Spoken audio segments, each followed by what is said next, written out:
نورا کو لگا کہ شاید آج بھی استاد جی نمرا کو چھٹی ہونے کے بعد سمجھا رہے ہوں گے، تعلیم حاصل کرنے کا شعور دے رہے ہوں گے۔ اکثر اب اسکول سے دیر سے ہی آتی تھی، گھر آتے ہی کمرے میں جا کر رونے لگتی۔ نورا اس لیے بھی دھیان نہ دیتی کہ شاید استاد کی بات کی وجہ سے رو رہی ہے، وہ الٹا اور پریشان ہو جاتی اور یہی دعا کرتی رہتی کہ کاش نمرا کو تعلیم حاصل کرنے کا شوق پیدا ہو جائے۔ لیکن اب تو 2 گھنٹے بیت چکے تھے۔ نورا بے حد پریشان سی ہو گئی تھی، اس لیے اس نے سوچا کہ خود ہی اسکول جا کر نمرا کو واپس لے آئے۔ لیکن وہ جب اسکول میں پہنچی تو اسکول کو تالا لگا ہوا تھا۔ چوکی دار بھی اپنے گھر جانے کی تیاری کر رہا تھا۔ نورا کو دیکھ کر چوکی دار کے چہرے کی رنگت اڑی تھی۔ نورا کہنے لگی کہ نمرا ابھی تک گھر نہیں پہنچی۔ یہ سن کر چوکی دار بدحواس ہوا تھا، کہنے لگا یہ کیسے ہو سکتا ہے، وہ تو میرے سامنے اپنے گھر گئی تھی۔ نورا کا تو یہ سن کر دل ہی تو کانپ کے رہ گیا تھا، اس کی بچی کہاں جا سکتی تھی۔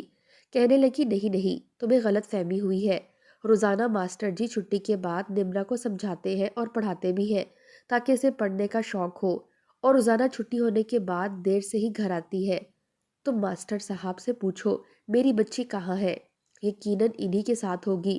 چوکی دار کے چہرے کی ہوائیاں اڑی ہوئی تھی، بار بار اپنے چہرے پر آنے والا پسینہ پہنچ رہا تھا۔ کہنے لگا دیکھو اسکول میں کوئی بھی نہیں ہے، میں تو تالا لگا کر خود جا رہا ہوں، تم ایسا کرو ماسٹر صاحب کے گھر چلی جاؤ، ان سے پوچھ لو۔ نورا بہت پریشان تھی، پہلے وہ ماسٹر صاحب کے گھر گئی تو اس کی بیوی نے دروازہ کھولا، کہنے لگی کہ وہ تو ابھی گھر پر نہیں آئے، دیر سے آتے ہیں، اسکول پڑھانے کے بعد وہ گاؤں کے بڑے چودھری کے بچوں کو ٹیوشن پڑھانے چلے جاتے ہیں۔ یہ سن کر نورا کا تو دل جیسے دھڑکنا ہی بھول گیا تھا، وہ بہت پریشان تھی۔ جب گھر پہنچی تو سامنے کا منظر دیکھ کر اس کے ہوش اڑ گئے تھے۔ نمرا چارپائی پر گری پڑی تھی، اسکول یونیفارم میں ہی ملبوس تھی۔ جیسے ہی نورا اپنی بچی کے پاس آئی تو اس کی اجڑی بکھری حالت دیکھ کر نورا کے سینے پر ہاتھ گیا تھا۔ نمرا کھینچ کھینچ کے سانس لے رہی تھی، بال پورے بکھرے پڑے تھے، چہرے پر زخموں کے نشان تھے۔ اسے دیکھ کر نورا کے دل میں عجیب و غریب سے وسوسے سے آنے لگے۔ وہ کہنے لگی نمرا تمہیں کیا ہوا ہے، کیا کسی نے تمہیں مارا ہے؟ نمرا نے بامشکل نفی میں سر ہلایا، کہنے لگی ماسٹر جی نے میرے ساتھ۔ یہ کہتے ہوئے نمرا کی آنکھوں سے آنسو ٹوٹ ٹوٹ کر گرے، وہ آخری سسکیاں لے رہی تھی۔ نورا کو نمرا کے اسکول نہ جانے کی وجہ اب سمجھ آئی تھی، وہ اپنی بچی کو گود میں لیے رونے لگی، کہنے لگی نمرا تو نے مجھے کیوں نہیں بتایا؟ اس وقت ماں کے ہاتھوں میں وہ دم توڑ چکی تھی۔ یہ دیکھ کر تو نورا پاگلوں اور دیوانوں کی طرح رونے لگی۔ اس کے رونے کی آواز اس قدر بلند تھی کہ آس پڑوس کے مرد اور عورتیں اس کے گھر جمع ہو چکے تھے۔ کوئی بھی نہیں سوچ سکتا تھا کہ کل تک ہنستی کھیلتی نمرا یوں موت کی آغوش میں چلی جائے گی۔ ہر کوئی کبھی نورا کو تو کبھی نمرا کو دیکھتا، نورا تو اپنے ہوش و حواس کھو بیٹھی تھی۔ جس طرح نمرا کی حالت تھی دیکھ کر ہی لگ رہا تھا کہ اس کے ساتھ کسی نے غلط کیا ہے۔ معصوم بچی کفن میں لپٹ چکی تھی، پورا گاؤں اس وقت نورا کے گھر میں اکٹھا تھا اور ہر کوئی چہ منگویاں کرتے ہوئے بتا رہا تھا کہ بچی اسکول گئی تھی، جانے راستے میں کسی نے غلط حرکت کر دی اور بیچاری بچی دم توڑ گئی۔ یہ سن کر نورا جس کی حواس کچھ بحال ہو چکے تھے دھاڑے مار مار کر روتے ہوئے کہنے لگی کہ کوئی اور نہیں، میں جانتی ہوں میری بچی کے ساتھ یہ حرکت کس نے کی ہے اور میں اسے ہر حال میں اس کے انجام تک پہنچا کر ہی رہوں گی۔ میں اپنی بچی کو انصاف ضرور دلاؤں گی۔ وہ انسان نہیں بھیڑیا ہے، بھیڑیا جو انسانیت کا لبادہ اوڑھ کر حیوانوں جیسا سلوک کر رہا ہے۔ میں اپنی بچی کو انصاف ضرور دلواؤں گی۔ عورتیں حیرت سے نورا کو دیکھ رہی تھی، ان کو تجسس تھا کہ آخر کون ہے وہ شخص جس نے یہ حرکت کی ہے تاکہ کل کو وہ اپنی اولاد کو اس بھیڑیے سے بچا سکے۔ تبھی اسکول کے ماسٹر صاحب بھی گھر میں داخل ہوئے تھے، جنہیں دیکھ کر نورا کی آنکھیں پھیلی تھی۔ وہ روتے ہوئے غصے سے اٹھی اور جا کر ماسٹر صاحب کا گریبان پکڑ لیا تھا۔ جیسے ہی لوگوں نے اسے ماسٹر صاحب کا گریبان پکڑے ہوئے دیکھا تو مشتعل ہو گئے، فوراً اسے ماسٹر صاحب سے دور کرنے لگے اور کہنے لگے کہ نورا ہوش میں آ، یہ تو کیا کر رہی ہے؟ ماسٹر صاحب کے ساتھ ایسا رویہ تو کیسے رکھ سکتی ہے؟ نورا رو رو کر چیختے ہوئے کہنے لگی کہ یہی ہے وہ بدبخت جس نے میری بیٹی کو مار دیا، اس نے میری بیٹی کو زیادتی کا نشانہ بنایا اور پھر اسے مرنے کے لیے چھوڑ دیا۔ اگر مجھے پتا ہوتا کہ یہ ایسا بھیڑیا نکلے گا تو میں اپنی بچی کو اسکول میں داخل ہی نہ کرواتی۔ نورا اپنے بال نوچ کر کہہ رہی تھی اور گاؤں والے کبھی ماسٹر صاحب اور کبھی نورا کی بات کو سنتے۔ ماسٹر صاحب بڑے ہی معزز اور عزت دار مانے جاتے تھے، ان کو بڑی عزت حاصل تھی اور کوئی خواب میں بھی نہیں سوچ سکتا تھا کہ ماسٹر صاحب ایسا کر سکتے ہیں۔